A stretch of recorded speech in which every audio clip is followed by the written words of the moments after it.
All right, let's get started. We've got Grant Faber, Shreeya Shukla, and Joanna Klitzke here today on our panel. And they bring years of expertise in the CDR space, and they're really leading voices in the space, and we're lucky to have them here today. So please help me in welcoming them today. All right, so instead of my trying to introduce you properly, I'm going to let you introduce yourselves. So please introduce yourself and tell us how you got into CDR and, a high-level summary of your experience in evaluating CDR projects. So Shreeya, why don't we start with you? Is that all right? I think, there you go. We're having a little trouble with your audio. Go ahead. Am I audible? Yeah, now you are. Okay, so I'm Shreya and I'm from India. I have been working with various government and private organizations for close to a decade now. Some of the government projects that I have worked were related to waste management and ESG rating and consultancy, along with restoration.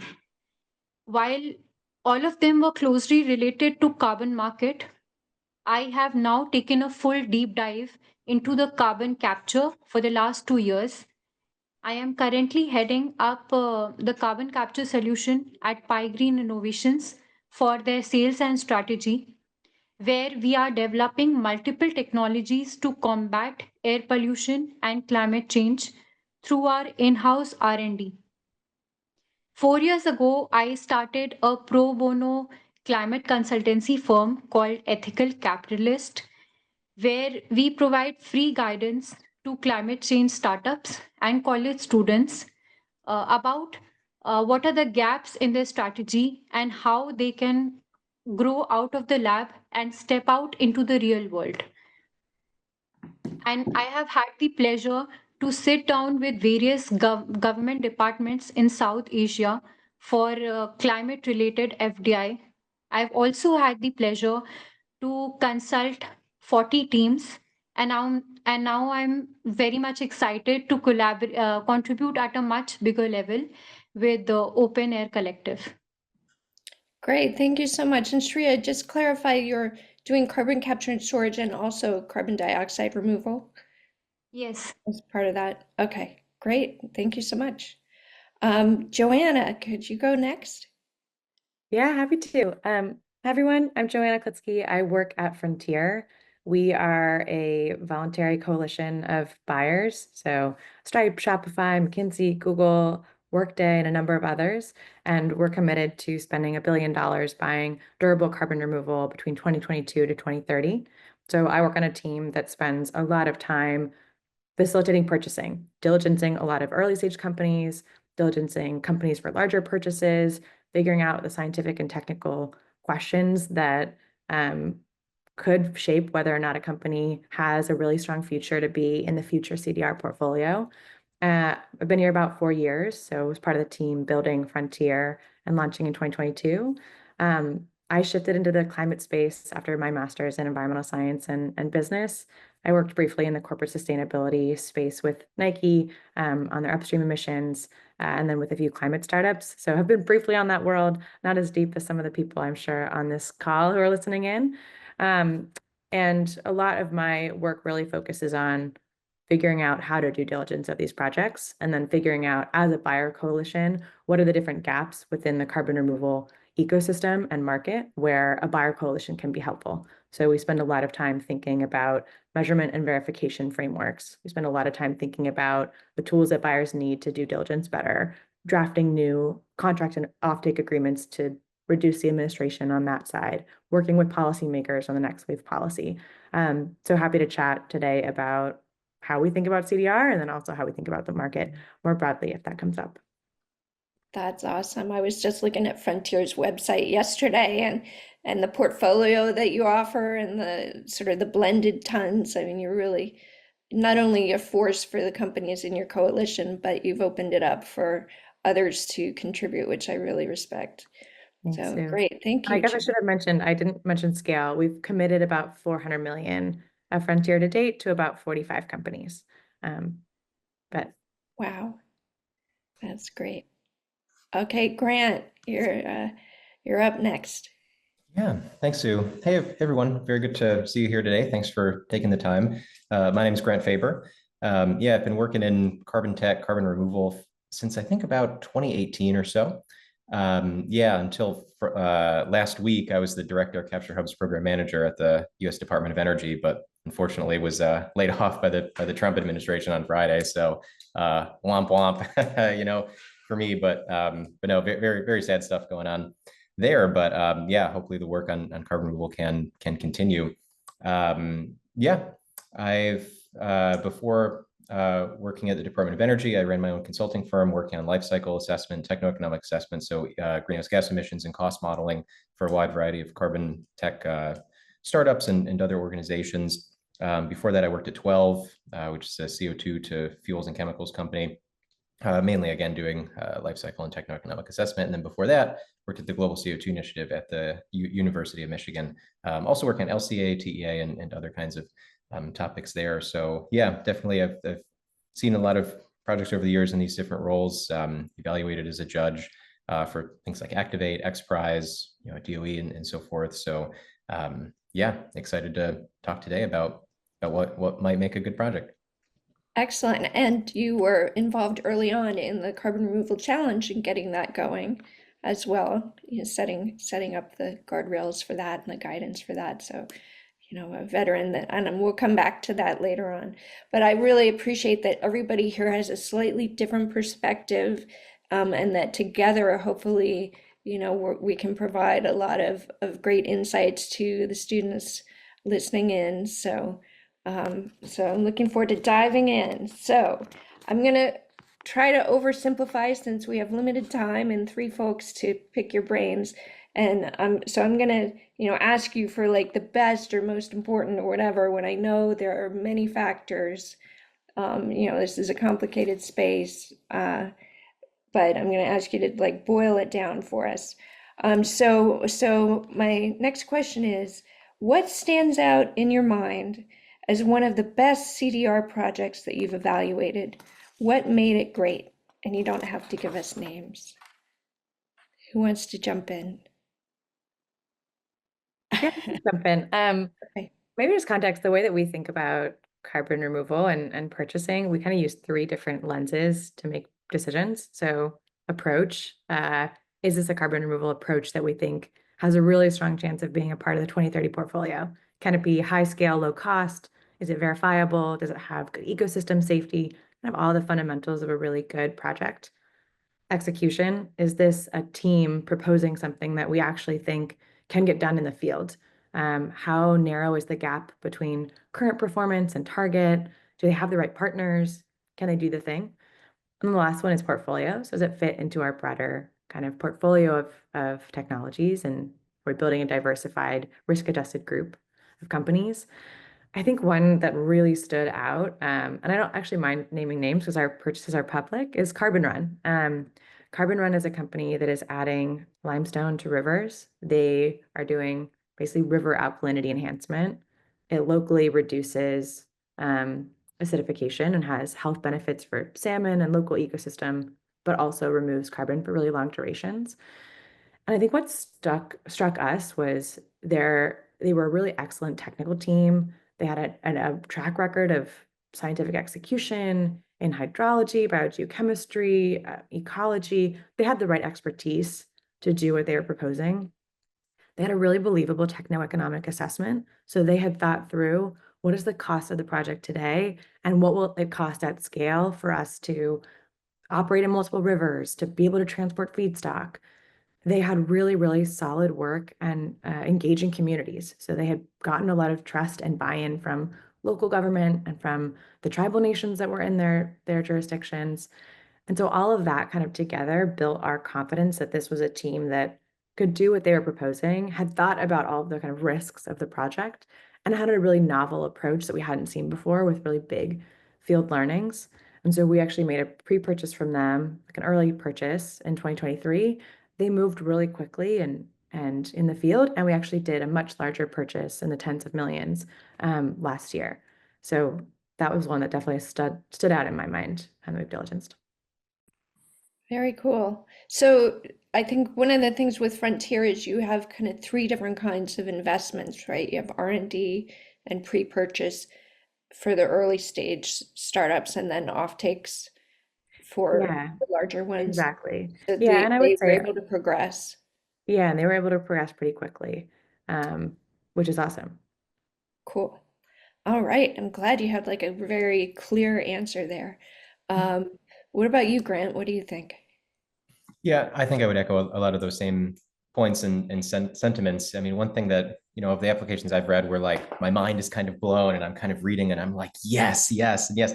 A lot of times what is happening is these teams are like preempting the questions that one might have about their technology, about their process. And they're like, they put the application together and then they think, okay, where's kind of our weakest spot? Where would someone who's reading this, ask a question like, is that input really scalable? What's the cost of that? Like, wouldn't there be emissions from this? Is this MRV, the measurement reporting and verification strategy? Like, is that legit? How are they going to make that work? And like, if you can anticipate what kinds of questions people might ask about your process and then answer those in like a comprehensive, defensible, and transparent manner throughout the application, then it's just going to leave the person who reviewed it basically sitting there being like, I don't really have any negative or constructive feedback for that. Like they've addressed everything here.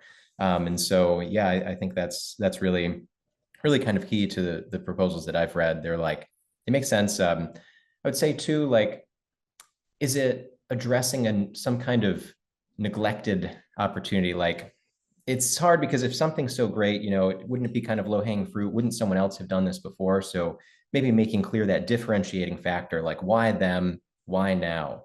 Why does this make sense? Why hasn't anybody else thought about this before? And sometimes like it's maybe not that great of idea if someone else hasn't thought about it before, but if you're trying to defend why it is a great idea that should be advanced, it's like, okay, what do you know? What did you realize? What are you doing that no one else is?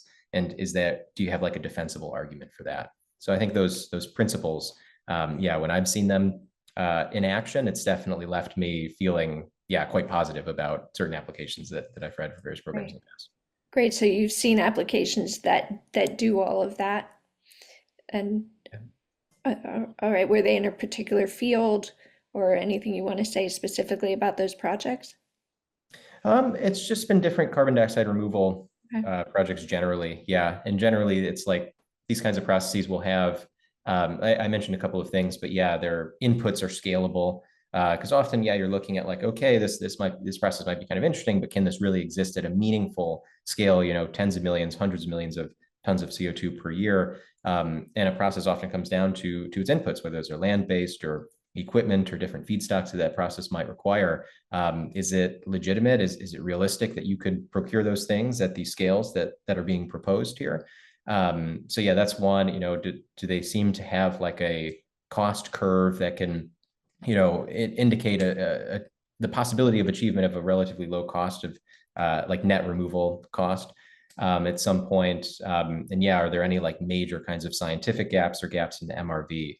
And I don't know how much we'll get into MRV today or how much teams in the carbon removal challenge this year might be looking at MRV, but yeah, for carbon dioxide removal, where you need potentially a distant buyer to trust that you're actually taking up that CO2 as you say you are, and that it's actually being stored in the way that you say it is, that MRV and having a robust plan there is also very important. So yeah, those applications that have a good plan for that definitely stand out.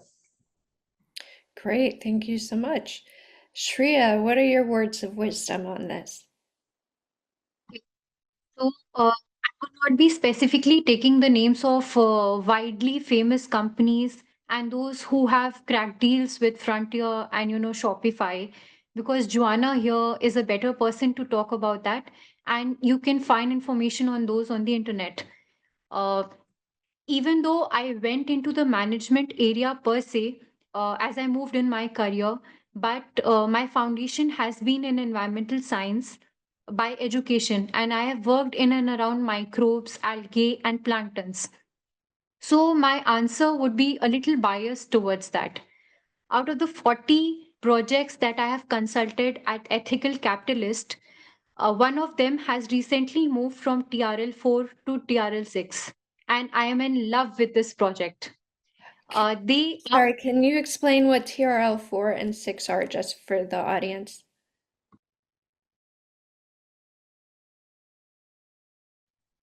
So it is lab to prototype stage. Moving from the lab to the prototype stage. So this project that I'm talking about, it is working on a familiar technology around microbial algae capture of CO2. And it's not a very out of the box thinking, but it is there. So, and one of the thing that I found about this project is the primary reasons of their growth is that they have been able to capture CO2 very efficiently through their own created bioreactors, and they have been able to reach at a stage where they do not need to rely too much upon the CSR funds and the climate finance. Another very important reason why I believe in this project is that they are not reinventing the wheel.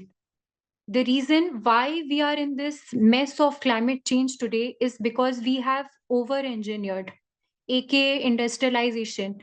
So it is the way to reverse it is to keep our ideas close to climate and nature.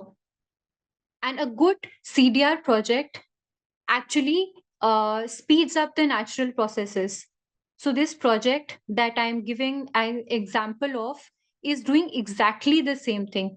It works on photosynthesis, the reaction which has been known to capture CO2 and keep it in check for a very long time. And this is the reason that they have been able to scale up. And this is the idea that I would suggest. Okay, thank you very much, Shreeya. Now, the next question I'd like to start with Shreeya. Is this the one, I would have a question, what is the most important indicator of a CDR project's potential? And we've kind of touched on that. And Shreeya, is this the one that you have slides for? Yes, this is the one. Okay, great. So why don't we start with you? Is my screen visible? Yes. Okay. So before I start talking about this, I hope my screen is visible to everyone. I would like to invite all the brilliant minds here to play Sherlock.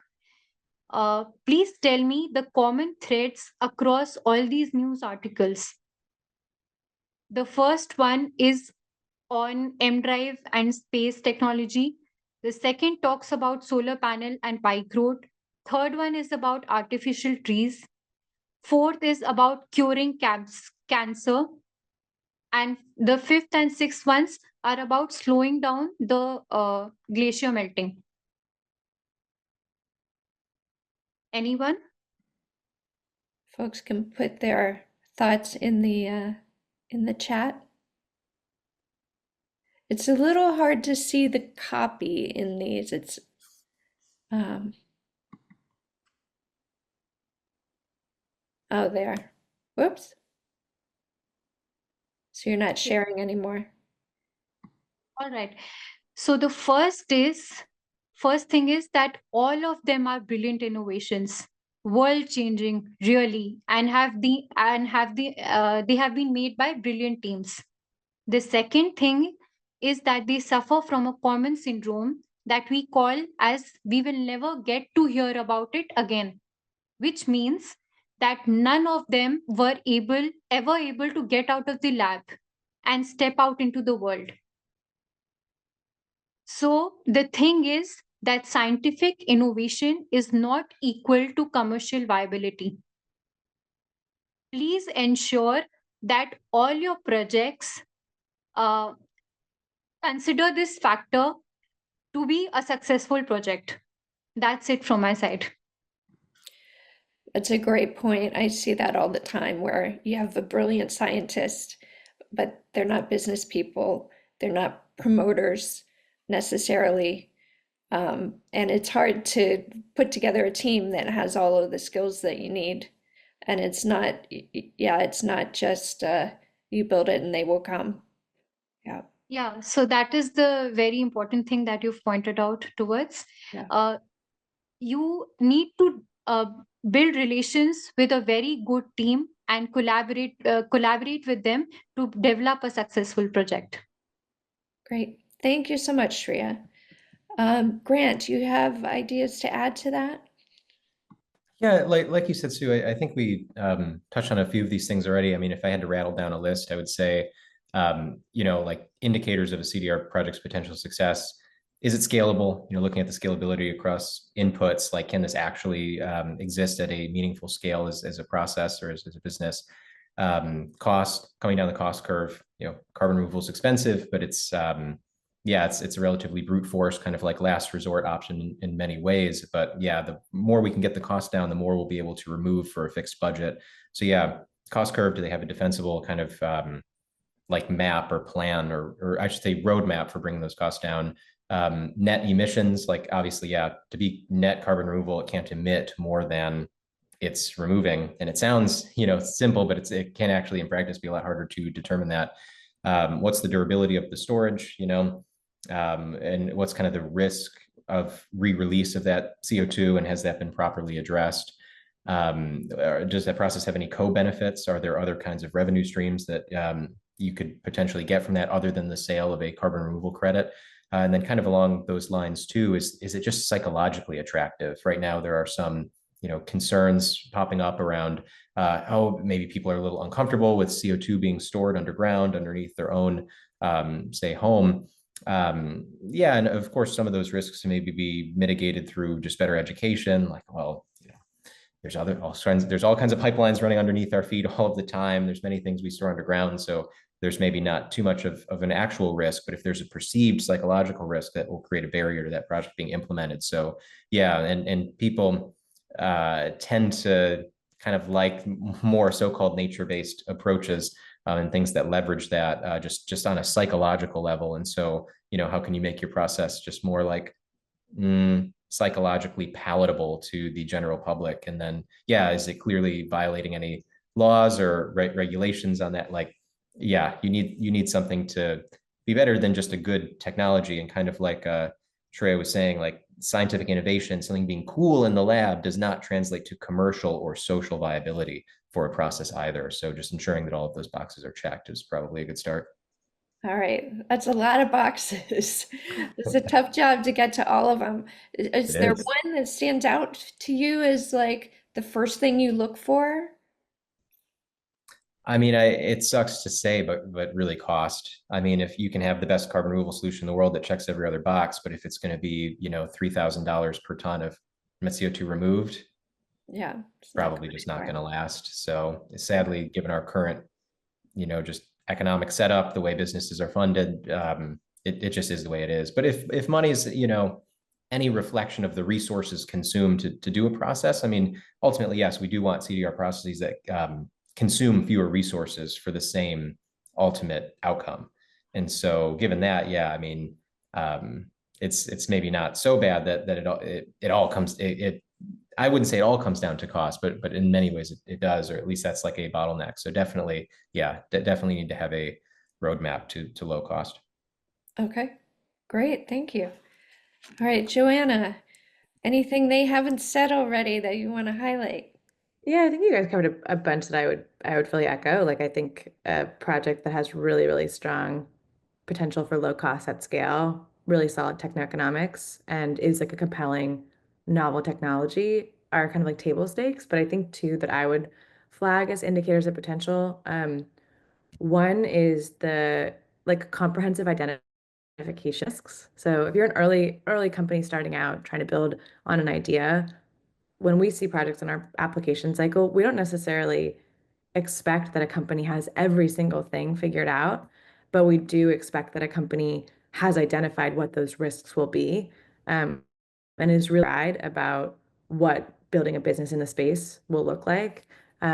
I don't think we want to be on the review team being like, well, have you thought about this? And the team being like, oh, we haven't thought about that. We want the team to be like, hey, here are the risks. Here's how we're thinking about mitigating them. In our roadmap is XYZ. So like clear-eyed on risks. I think the other one is just pace of iteration. I've seen a number of startups that we've worked with over the years that have all the basic fundamentals, amazing team, so many great things, but they just don't move quickly. They get stalled by the many barriers in the space, permitting, funding timelines, technical delays, but they aren't quick to kind of iterate on the idea or like have a plan B and a plan C and like put changes into motion. They spend too long on one kind of rabbit hole and going down the wrong direction. The teams that have really succeeded are those that like have a backup plan, have a site 2 if site 1 doesn't work, have, a plan to rehire if someone doesn't work in the role. And they are really, really nimble, both on the tech R&D, but also on the commercial side. So those are two that I look for in diligencing. That's great insight. Thank you, Joanna. So that is a good segue to the next question, which I think maybe Joanna just answered for herself. What is the most common issue that you see when you evaluate CDR projects, and what advice do you have for our teams in addressing this issue? Joanna, can we just start with you since you're— Yeah, happy to. I mean, I'll actually echo what Shreya said. This is the one that I think is the biggest issue I see is companies that have, or ideas that have really strong kind of theoretical potential in the lab. It's the most novel sorbent you've ever seen. But there doesn't have an ability to translate that from lab to the field. And they don't account for those operational challenges. So things that I would keep in mind as you're developing a project, like what is going to fail as you move to field? Does it have real world feasibility? Are you using a rare material, for example, that can't be manufactured at scale, that it's you're going to have to not only build your business, but you're going to have to build an entire supply chain for really low cost production of bipolar membranes or of this new sorbent. Is your pilot and then your first facility a really reasonable jump in volume, or are you projecting a kind of like wild exponential scale curve that you can't necessarily achieve the same technical performance as you go up that curve? Are you working with industry partners or planning to work with industry partners that are actually really hard industries to get traction in? So if you're trying to break into the wastewater industry and change standard practice, how do you think the value proposition will look with your technology? Do you have a sense of what the revenue will look like? Are you only relying on voluntary carbon removal revenue, which is fickle, or do you have a number of different revenue streams? You're able to participate in agricultural subsidies. You're able to participate in tax credit opportunities. You have co-products that you can sell. Like, what are the things that make it so that the lab to field transition is possible and believable? I think that's kind of where we see companies struggle the most. Okay, that's really great points there. Shreya, what do you think? In my opinion, the first issue is that there is a lot of confusion in students these days. They think that all the projects that reduce, reuse, and capture CO2 can fall under the CDR category. So, and this is coming from my experience. Even after a lot of resources available online, in the tsunami of information, clarity tends to take a backseat. And a lot of projects that I have consulted have had to change their pitches, their investment and GTM decks based on this clarity. So please be clear about what your project is exactly doing. Does it do offset, avoidance, reduction, CDR, CCUS, CCU, or CC? Please be clear on that. Because with each differentiation, there comes a new set of methodologies to be registered with the standards like Vera, Gold, Puro, or Isometric. There is no one shoe fits all the solution. And the second is additionality. Whether your project is actually removing the CO2, if it would not have been project, whether that CO2 would have been removed, is it creating that additionality? Please be clear on that. So these are the two things that I want you to consider on technical grounds. Great. Thank you, Shreeya. Yeah, additionality is so key, and it can be a hard thing to prove, especially natural solutions. Right. So just to review for the students, additionality means that someone's funding of your project makes a difference in what would have otherwise happened, right? So somebody wants to buy your removal because that removal is, that purchase is going to change climate by removing CO2 from the system. So that being able to show that is a very critical sort of first early step. All right, So Grant, for did you have- easier understanding, I could give an example here. Sure. So let's say a project is taking biomass, which was already being added in the soil through government initiatives to create biochar, and then they are planning to claim CDR credits also. So this comes under the additionality example. Okay, great. Thank you. Grant, do you have anything to add? Yeah, hopefully just a couple short things. I mean, I'll start by echoing Shreya's point again here that, yeah, knowing the difference between point source carbon capture and emissions reduction and like atmospheric carbon dioxide removal is tremendously important. I've seen a lot of applications where, and it's not necessarily anybody's fault because it is confusing.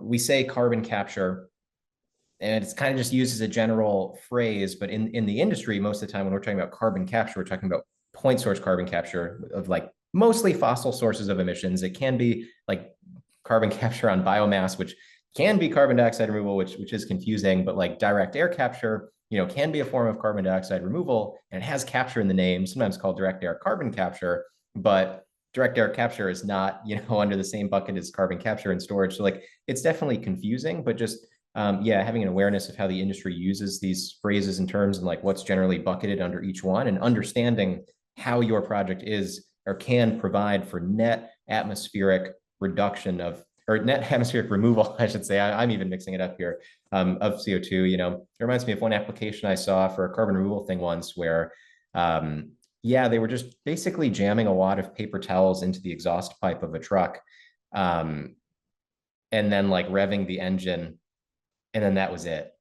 And it's like, okay, look, there's a lot of problems with this application, but maybe the main one is, even if these magical paper towels somehow worked in absorbing the CO2 in that exhaust stream, it would at best be like mobile point source capture of the fossil CO2 coming from this truck. Ideally, carbon removal is something that can reduce atmospheric concentrations of CO2 if, say, like the rest of the economy's at net zero or absolute zero emissions. But yeah, I guess this just gets to the broader point of being aware of the overall space when you're putting your applications together. And just like, I guess, I think it's really difficult because if you're proposing a certain idea, presumably you have conviction in that idea, right? You think it's the best idea that you can be pursuing at this given time, because if you thought some other idea was better, well, you'd probably be working on that, right? But a trap that folks can fall into is having so much conviction, believing so deeply in the idea that they're putting forward that they become like blinded to either criticisms of that or the benefits of other approaches, other kinds of carbon removal processes. And so, I think that's also been the downfall of some different funding proposals applications I've read, is just like this irrational and even delusional level of conviction in their own solution at the expense of seeing reality, either the shortcomings of that process or how that process doesn't really stack up relative to other ones. And so being humble, having an open mind about your process is definitely valuable for helping you arrive at the best pathway that you think you can, or the best technology that you think you can advance, but also adjusting over time as risks come up, as I think Joanna was talking about. So so it sounds like you're really valuing humility with passion, and also the being nimble. It sounds like what the group is saying is really valuable, and just sort of in terms of the abstract characteristics of the dynamics of the team. Okay, cool. Well, so I have a couple more questions. Folks, please put questions in the Q&A over the next few minutes if you have them, so that we'll be ready to pick those up once I'm done with these last two questions. So Grant, continuing with you, I should have mentioned earlier that all three of our panelists have graciously volunteered to be judges for the Carbon Removal Challenge. And Grant got involved early on in the challenge. This is our third year of the challenge, and Grant helped shape it. And I was wondering if you could give us some perspective on how you've seen the project, or how you've seen the challenge evolved, and just thoughts on what you've seen in past years that might be helpful for this year's teams to know about. Yeah, Sue, I can comment on that. So it seems to have, grown both in interest, solid organizing team. It's I think gotten more professionalized over time, just as we've ironed out the kinks. And it seems there's also more students who are interested in getting into this, which is amazing. I mean, that's kind of one of the main thrusts, is like getting very intelligent young people like interested in carbon removal, aware that there's an entire industry, a rapidly growing industry, that it's an amazing thing to get in on the ground floor of. I think it's also maybe a function of more academics, more labs getting into it at different universities. And so then there's, students who maybe work with those labs as research assistants or associates or whatever, and then say, hey, we should take, what we're doing in the lab and then put it forward as part of the competition. So definitely, yeah, growth and professionalization have been parts of it. But yeah, I mean, it was exciting at Carbon Unbound last year to see everybody present, put on their suits and get in front of like I wouldn't say hostile audience, but an intimidating audience in some ways, and present their projects. I mean, it was really quite awesome. And I think, that was just a fabulous experience for all the students involved. So hopefully we can keep that momentum up. Yeah, for folks who haven't seen it yet, we have a great highlights video on our website, openaircollective.com/CRC.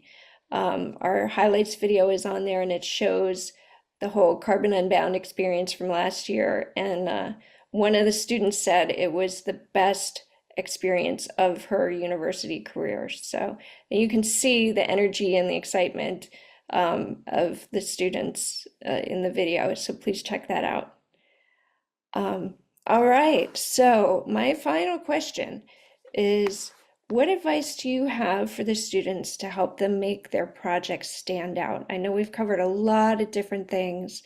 Any sort of last words of wisdom for them, just at a high level? Joanna, why don't you go first? Yeah, happy to start. I think the reality is that there are a lot of stellar carbon removal companies out there right now. And so I think for people starting out in this space, like, we want to see really unique ideas that could work in the field, that could be competitive from a cost perspective, and could be competitive with the projects already underway. So it's a tall ask, but I think there's so much creativity and smarts and intellect in this next generation. And so I think we're really excited to see what you guys come up with and how you approach the space, things that are really game changing. And yeah, just really excited to read what the next wave of ideas are. Cool. Grant, what do you think? Yeah, I guess the first thing, don't use ChatGPT, at least to write it. You can use it for, early research, generating ideas and stuff. But I've found that when I go to read applications, this has literally happened. And I get the sense that, hey, this was written with ChatGPT, even if the person edited it, or they're like signing off. So obvious, yes. Yeah, that's a no-go. Like, please use your brain. Wow, great advice. Yeah, use your brain, follow the rubric, I mean, if the judges, like us are every judge has their own process, but often, what judges and reviewers are doing, even just to save time, It's just they take the rubric here, they have your app here, and they're going down the list and they're checking off. Did they do this? Did they do this? Did they do this? And so if you have a rubric, follow it closely. If there are templates offered, follow them closely. Add your own creative spin, do a good job, submit high quality materials. But yeah, the judges are generally, supposed to and are using the rubric. So I'd say do that. Start early, start often. If anybody's ever taken a coding class, and you have like 6 weeks to do it, there's a temptation to wait, and there's a temptation not to write out your code on paper and start 2 days before the deadline. Don't do that because things go wrong. You might need to iterate, you might need to adjust. So yeah, definitely start early, start often. And yeah, my final piece of advice is just read up on the carbon removal industry, know kind of what you're getting yourself into, know where the judges might be coming from when they're looking at your application. The CDR primer, I think it's at cdrprimer.org, but you could probably just find it through Google too. Just the carbon removal primer is a great place to start, just to get the lay of the land if you haven't done too much in carbon removal before. So just absorb all that information, kind of let it sit, let it stew, and yeah, that will be helpful in rounding out your application. Great. Shreeya, what do you think? What advice do you have for our students? Simple to follow. What's in it for me?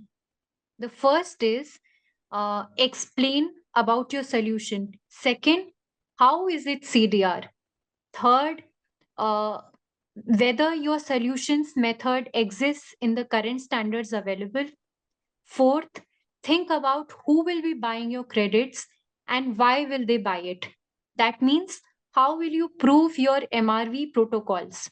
And fifth, is your solution cheaper than the alternatives? If not, then why should your solution be considered compared to the existing ones? So here comes to my mind a very famous phrasing which we use to evaluate investment pitch. And I think it seems to be suitable here as well. Many fiction have been written on Excel sheet than MS Word. So just be honest, do not lie. It's okay if you are at TRL 4 or TRL 5. It's all right even if you are at concept stage only.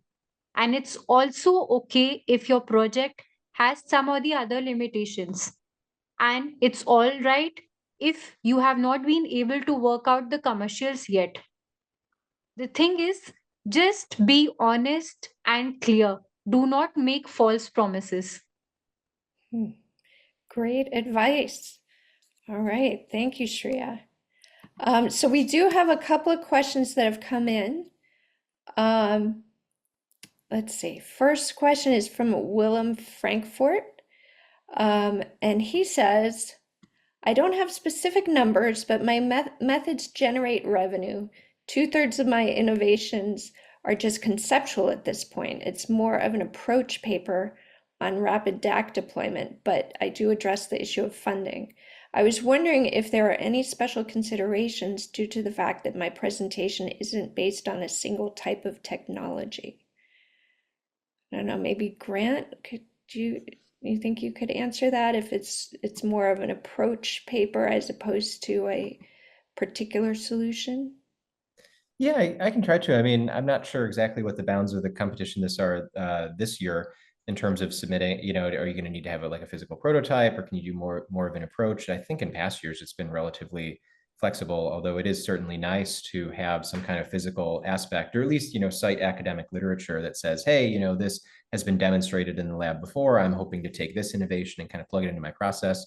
In terms of DAC processes that generate revenue, I mean, generally the only co-products I've really substantially seen from a DAC process that's that's taking the captured CO2 and not converting it into a fuel or chemical, it's just putting it underground. Usually it's either going to be, if it's an electrochemical process, you might get some hydrogen that you could sell with it.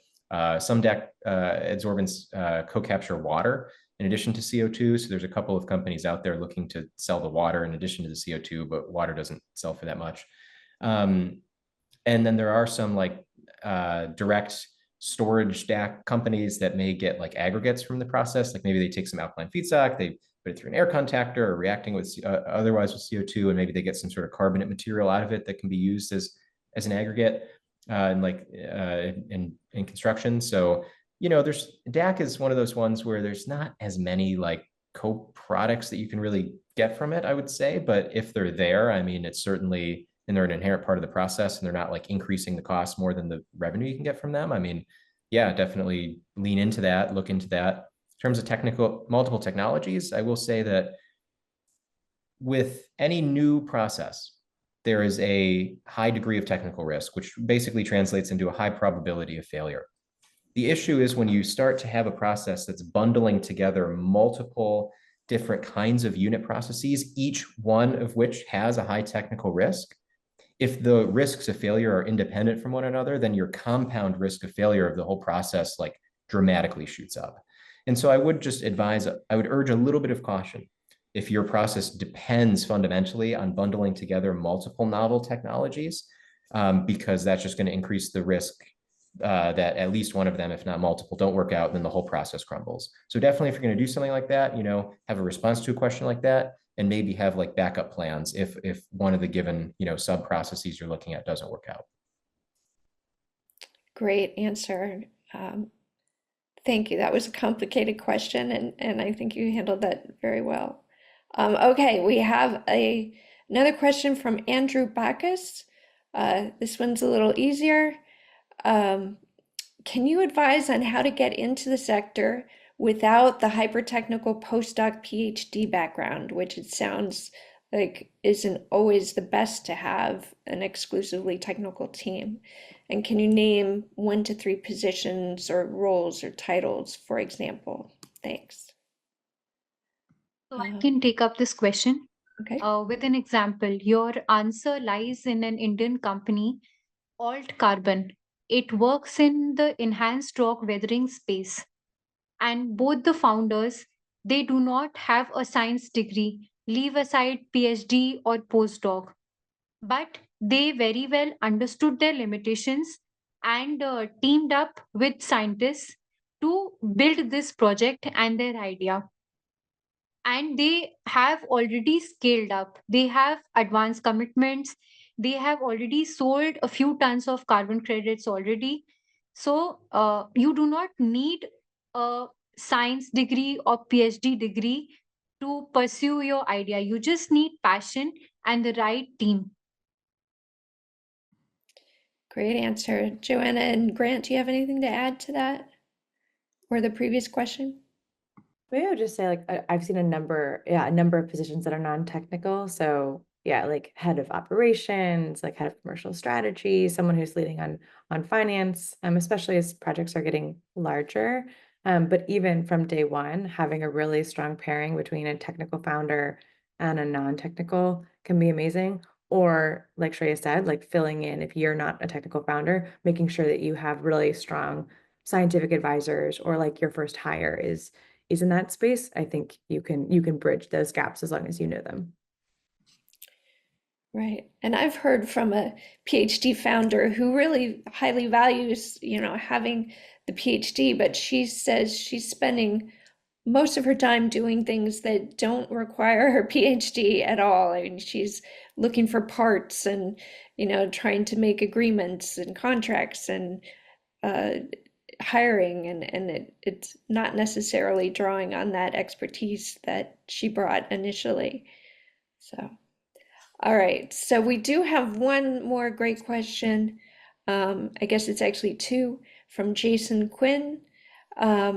How valuable are co-product revenue streams? Should my project aspire to depend as little on carbon credit funding as possible? Joanna, you want to take that one? Yeah, I'm happy to take that one. I think yes. I think voluntary carbon credit funding, there's some good demand out there, but it's not going to scale to the size of supporting a 5 gigaton per year market. It's just that we don't have that much voluntary private capital without more like motivation incentives to get us there. And so I think the companies that are able to kind of have multiple different revenue streams to pull from, where their solution does some from voluntary, but they're also eligible for multiple government programs. They have something else they can sell, critical product minerals, pH benefits for wastewater. They have some other kind of like monetizable benefit. Maybe they're providing local deacidification in rivers or on coastlines that the fishing industry is interested in. The more that you can kind of use that, not only to diversify your revenue, but also to build policy and local community support, I think that just gets your project to have a more resilient business model and demand trajectory. So that's something we love to see, even though we are in the voluntary market and in the market of buying credits, we love to see that from a company. We always kind of look at a project and say, okay, what's the demand story today? And then once we see costs come down at the nth of a kind project in 2030, 2040, who do we think is going to be funding this when it's $100 a ton or $50 a ton? And ideally, it's not a voluntary buyer. Ideally, it's, oh, the cost pencil where the wastewater industry will do this on its own, or it'll fully be covered by a 45Q tax credit, or it will be kind of able to be supported without additional voluntary revenue. Great, thank you. So I think we can begin wrapping up. I'm wondering if you have any final thoughts, or I was just thinking to leave us inspired as we sign off of this webinar. What do you see in the future of CDR that looks promising, just in terms of growth or development of technologies? And what's kind of fuzzy that you're not so sure about? I know it's been a little crazy here in the US lately, so I could use some inspiration to keep me going. Anyone? Grant, what do you think? Yeah, I mean, yes, you said, Sue, it's a tough time. It's a tough time in the US. And yeah, I'm probably, a little biased here, having just been booted from my own, job last week, working on DAC at the federal level. So it's tough. I mean, I do think that related to our current conversation here about moving away from, as much dependence on credits, on like generating a carbon removal credit to sell a voluntary or some kind of compliance market. I mean, that's still obviously going to be a huge part of carbon removal, will always be. But yeah, in some ways you could argue that these tough times we're in or moving into could perhaps result in the development of more robust, more resilient business models. If we're going to be forcing processes to like more clearly articulate, hey, how are you going to earn money other than selling a credit in the voluntary or compliance market, and what kinds of co-benefits will you get, what kinds of policy supports, what geographies are you looking at, what other countries, other places might you be able to operate in to leverage, perhaps more favorable policy environments. I mean, strength can be born out of adversity. So that's maybe a silver lining. But with that said, it's like nobody would choose to end, the bipartisan infrastructure law funds or the Inflation Reduction Act. Like, we want these things for the carbon removal space, of course. We wouldn't choose to end them, but yeah, a silver lining could be the development of a more resilient space that's not as dependent on what some might view more or less amounts to philanthropy. Okay, thank you, Grant. Shreeya, do you have thoughts on the future of CDR? So one good thing that India will be starting their carbon markets from 2026 onwards through the compliance market of carbon reduction. And firstly, they'll be prioritizing carbon capture and GHG reduction. And we have started already listing a few methodologies. And gradually, we will be moving towards the CDR. But the fudgy thing is that one government will not be able to take this forward. We would be needing an example to be set by the compliance market in the US, especially, to take place. Yeah, it would be great to have that. I'm jealous of India's already having a compliance market. We need one. All right, Joanna, what are your closing thoughts here?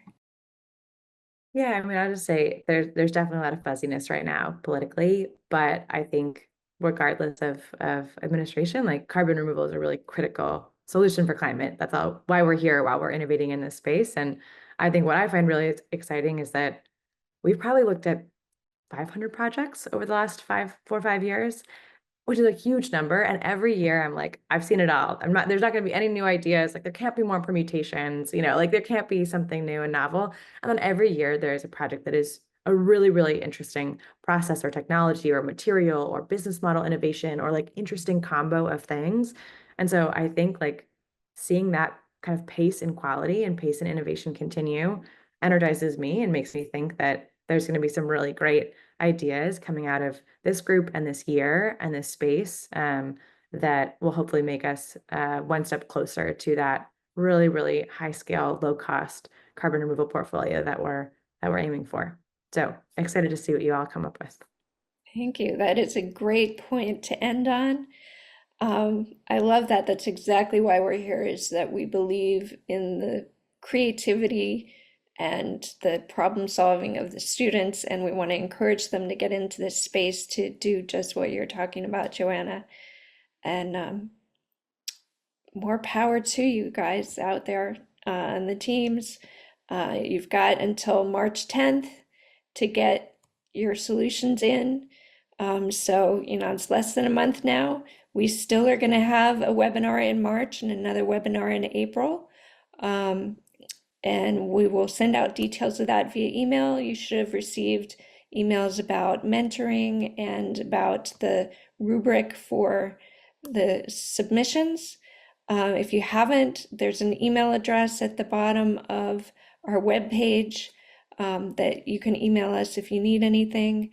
And look out for the emails for the upcoming webinars and the submission call. All right. Thank you, everyone. Thank you so much to our panel. This was really excellent, and I appreciate your taking the time today. Of course. Thanks, guys. Take care, everybody. Thank you all.